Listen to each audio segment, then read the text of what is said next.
1 year after the Taliban made a cakewalk entry into Kabul on the heels of US troops scrambling out in an utterly chaotic exit, Afghans face multiple existential dangers, including widespread starvation, deep impoverishment, runaway unemployment, strangling drought, and rising cruel misogyny. In the midst of all these, women seem to be the country's only hope to stem the rot and restore some measure of normalcy to a brutalized society. Just two stunning statistics by the United Nations highlight the Afghan people's abject desperation. 97% of Afghans could be living in poverty by end of this year according to the United Nations. An entire country has been pauperized by decades of wars and occupations it did not necessarily provoke. For nearly 9 months, according to the UN, over 90% of the population have faced insufficient food consumption. Despite marginal improvements, Afghanistan still faces the highest prevalence of insufficient food consumption globally. To get a first-hand perspective on the life in Afghanistan on the first anniversary of the US withdrawal, Mayank Chhaya Reports spoke to Mahbouba Seraj, one of the most prominent and respected women's rights advocates, who is the founder of Afghan Women's Network. Seraj, who has lived in Kabul since 2003, was on a brief visit to America and spoke candidly about the country that America broke. We are in the midst of the first anniversary of the Taliban takeover as well as the US withdrawal. Yeah. I was reading a United Nations statistic, which is absolutely stunning to me. 97% of Afghans could be living in poverty by end of this year. Yes. The country has been pauperized. You live there, what do you see? Poverty, and more poverty. It's unbelievable what has happened to these people. Unbelievable.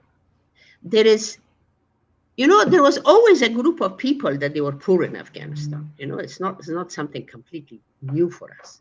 But at this scale, I have never seen anything like it. Every single person needs help. Every single person that I'm dealing with, Mr. Chhaya, that every one of them, the men and women that are getting in touch with me, even the people that are working, even they have a job, they are still poor.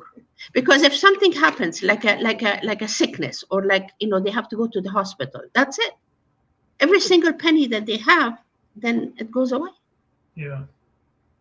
So the poverty is unbelievable. All over it. Unbelievable. And I mean, do you think it can recover from this level of impoverishment? It's not going to be easy again. The fact that the people of Afghanistan, the women of actually what I'm trying to say, that the effects of this 1 year is not something that is going to be cured, very soon, very fast, by just doing a few things. It's not that. Because some things fundamentally have changed in Afghanistan, during this time. It really did. For example, one of the things that happened regarding the women, I just want to say, the way the women of Afghanistan have been treated. It has, for the women of Afghanistan now, with the men and their families. Now the men are held responsible by the Taliban to kind of be the police over their women. Not only the fact that they are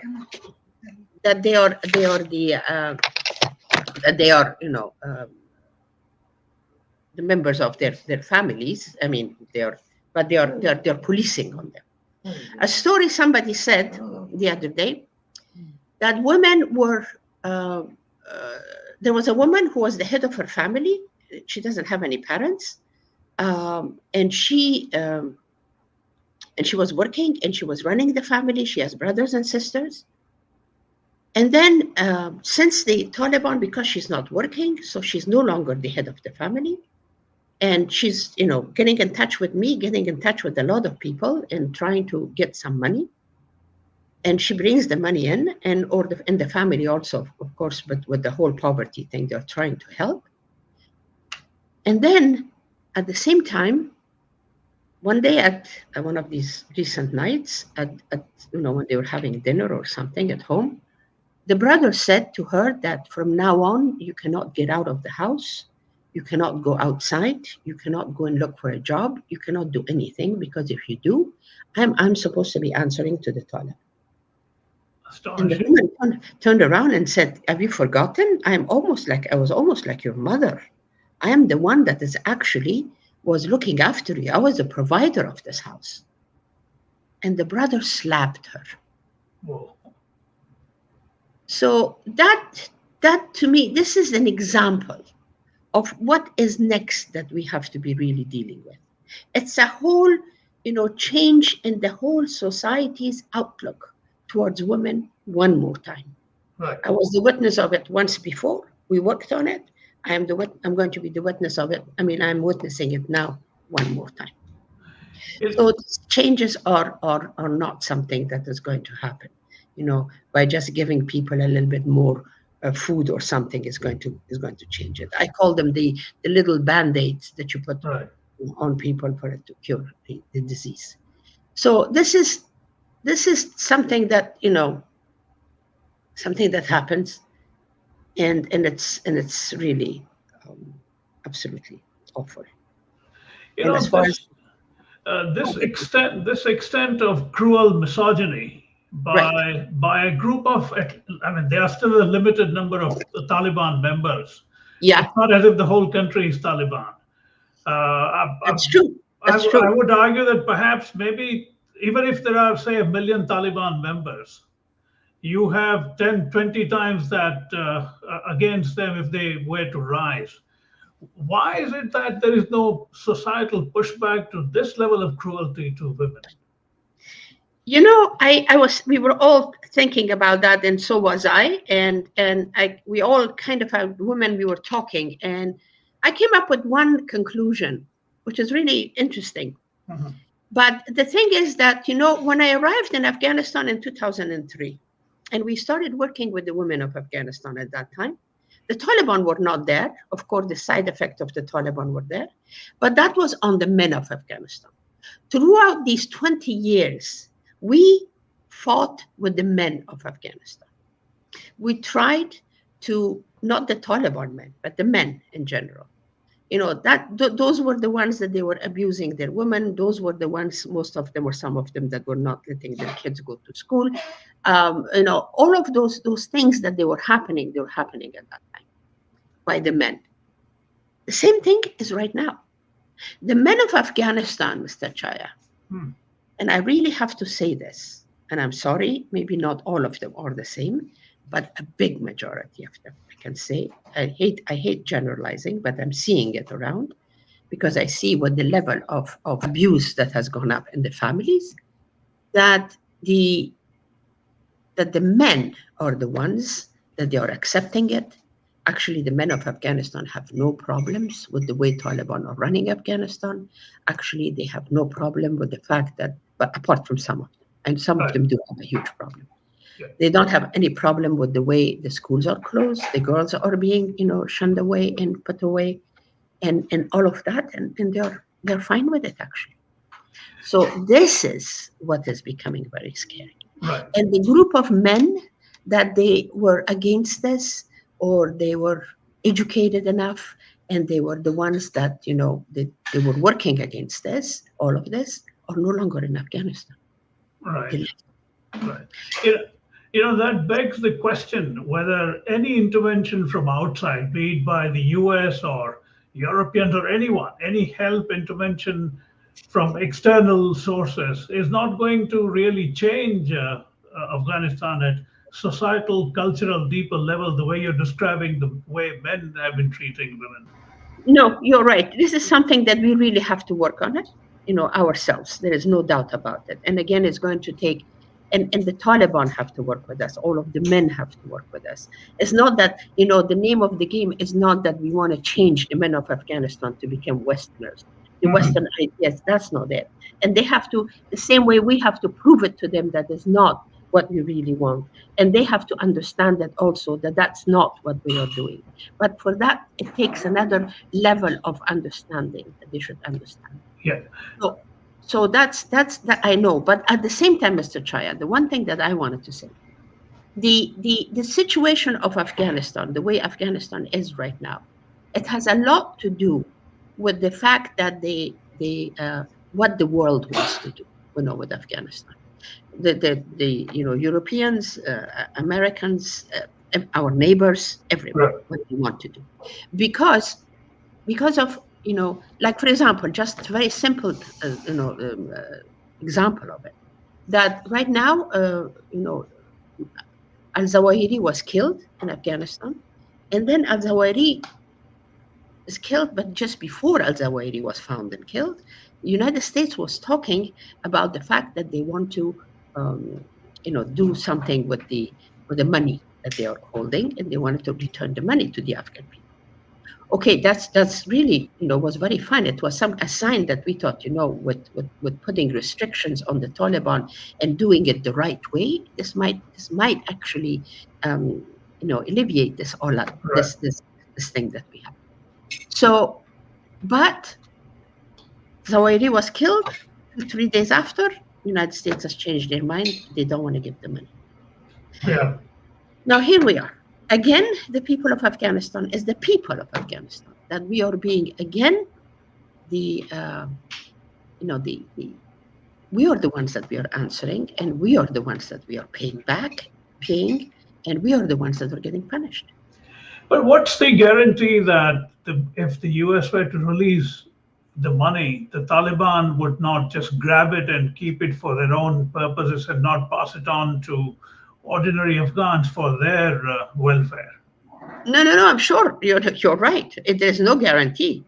There's no guarantee, but the world can work like with them, by giving a certain amount of money, and having and saying, for what it's going to be used specifically. Right. They can do that. That is. Yeah, they can do But conditional release of. yeah, it has to be conditional, and it has to be a kind of a check and balance on it, and it has to be seen by the world that is actually being spent on Afghanistan and for the goodness of the people of Afghanistan. You're right. There is no guarantee on Taliban. They can take all of the money and give it to Pakistan, for all I know. Yeah. Really, it's just like that's the way it's been going, lately. So we don't know, and that's important. Really. I was coming to al-Zawahiri, the fact that he was present in the heart of Kabul. Yeah. What does it tell you as an Afghan citizen in terms of the dynamic between the Taliban and Al-Qaeda? It was reported that there were strains and tensions, and they were becoming sort of adversaries after the Taliban took over again. But Right. it would seem by the presence of al-Zawahiri that it may not be that simple. No, and also it proved another point to me. The point that actually it proved to me is the rift that is happening amongst the Taliban. And that group of Taliban, there are also Taliban that they are pro-Zawahiri, and there are Taliban that they are not. Right. So that actually, it proved that to me a lot more than anything else, because some of the Taliban really, I don't think that they wanted this, with Zawahiri, because that was the agreement with the Americans, and they were not supposed to. But there are some that they really couldn't care less, and that is the group that actually the whole problem in Afghanistan is really amongst them right now. I see. And I see. What so, about the presence of someone like Sujaduddin Haqqani, who is the interior minister, yeah. and he has his own propensities? So how do you reconcile the two? Well, he is. But if you talk about Sirajuddin, then I have to go back and talk about Pakistan. Yeah. Because if they don't have their a support as big and powerful behind them, then it's not going to be happening. They cannot do it.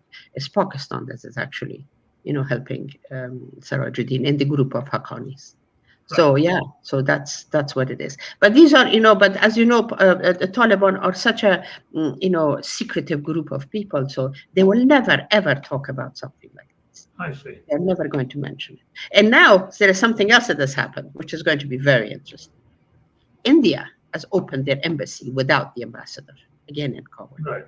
a few days ago. Yeah, I was coming to that. Yeah. Yeah, so that's another. How do you see that as a positive sign in terms of exercising some leverage on moderating the Taliban? Well, I don't know how to see it because in reality, Mr. Chaya, I'm very unhappy with with the way the government of India really dealt with Afghanistan so far. They really ignored us completely for a whole year. And then after a year, they decided that after they measured everything or whatever they did, I'm glad they did it. I'm Right. very glad to have that neighbor of ours, back in Afghanistan and the embassy open because a lot of people in Afghanistan need them, there is no doubt. But at the same time, as a neighbor, they did not do the very neighborly. But then again, what am I talking about? Look at the other neighbors that we have in Afghanistan. So look at Iran on one side, look at Pakistan on the other side. What am I talking about? Or Russia for that matter. But My sense is that there is perhaps a level of frustration at not being able to make any dent in Afghanistan for decades now. I think I'm just speculating that perhaps these countries and their governments see that there is no civil society pushback or to change the direction in which Afghanistan has gone for so long, often without their own fault because there have been two occupations, two wars since '89, yeah. and so many people have died. It's been impoverished, but I understand that part. But at the same time, in many countries, when something like this happens, civil societies tend to rise and push back.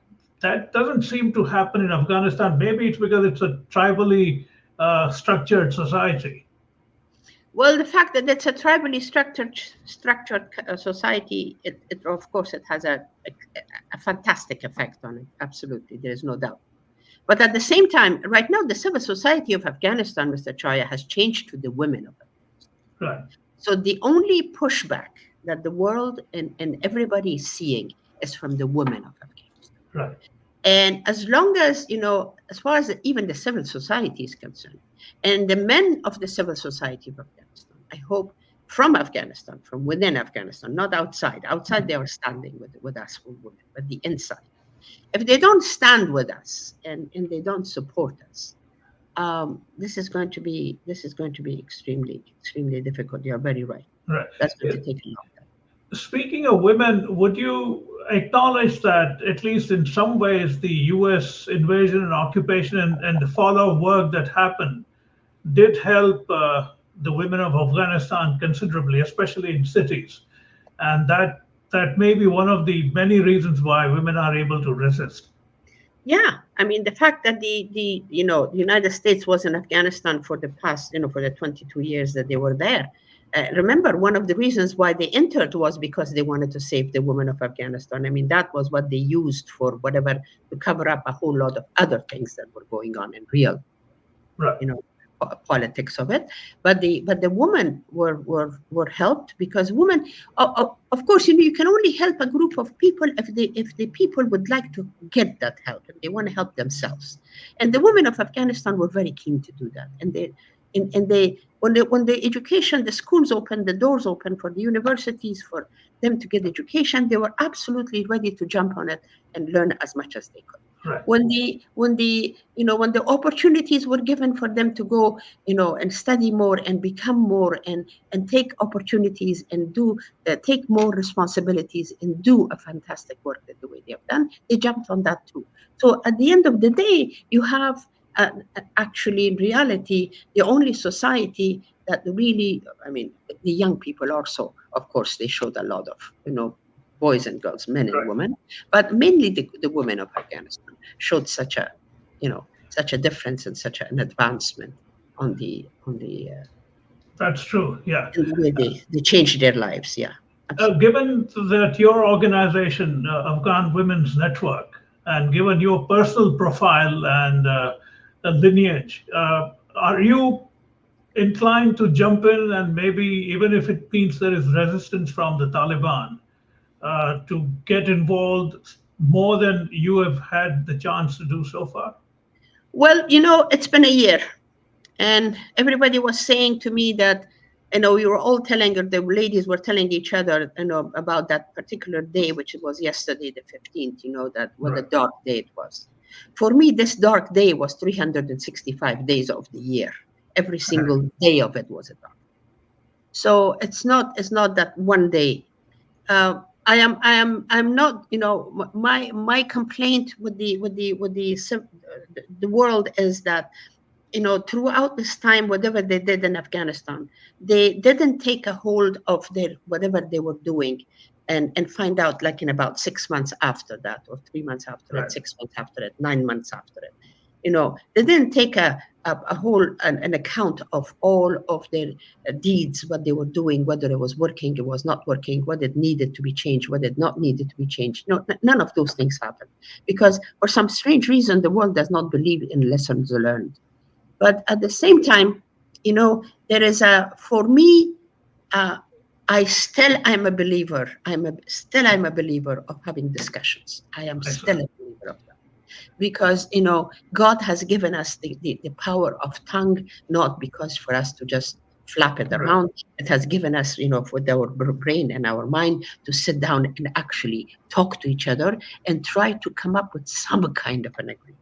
Right. So Yeah, speaking of which, since the Taliban is a fait accompli, at least for the foreseeable future, you have no option other than even domestically talking to them and try and influence it. So, what kind of role do you see for yourself in that area? well, and the only thing, as an elderly, as a woman with the white hair, as a woman with the fact that she has been in Afghanistan for all of these years, she's still there. She's Right. working with her people. She's you know she's respected by her people, maybe loved by a lot of the women, and maybe not by all, but quite a lot of them, and they all know her, and the world knows her. Maybe they can use me. I can use myself, and be, the how shall I say, the facilitator of all of these discussions, and trying to sit down and make these parties involved, because it's not only one or two parties. There are many parties now involved, to sit down and actually really think about, what is it that we really want. Is all of this for the goodness of Afghanistan, or is all of it, what we are doing, is for the personal gains? If it Right. is for the personal gains, then I can kiss the stone that I have already carried, and leave it somewhere, and say, may Allah be with you. Bye, because there is nothing one can do. But if it is not, if it is really, you're seeing a future, not for your own pocket, not for yourself, but for a country, for close to 40 million people, men and women and children, and in a beautiful little country in the heart of Asia, that has been there for many, many thousands of years of history. If Right. you really want to, then let's work together and keep it alive. Yeah. So this is what I really want. I I see. really want to be a part of. Uh, So yeah. mhm. I mean, I've not eaten enough of your time, but as a final thought, do you see within the Taliban leadership a particular individual or a group of individuals that someone like you, can sit down and talk these things over? I, I have a feeling that, yeah, with quite a lot of them, with some of Oh, them, absolutely not. But okay. there's quite a number of them that I would say it is possible. Really, it's possible. With a few of them, there is absolutely no possibility, I see. because the wall is too thick. What they And have. but these are the people in control of the Taliban, or these are the people who are on the sidelines of the Taliban? No, they are not on the sideline. They are amongst the Taliban. They are not. They I are in see. control. Actually, I should say. I see. Yeah, and this has to be really thought of very thoroughly, and we have to really sit down and do it. And especially in this time, in this area, and no matter what decision we make for the future, I really do believe that we should not forget our neighbors. The neighbors should be very much involved, and we really have to understand, to where they are standing, and where they want to be, how far they want to go with this. Right. Because if they start, doing what they've always done, and trying to to to stab us in the back, forget it. There is Yeah. there's not there's no way we can survive, truly. Yeah.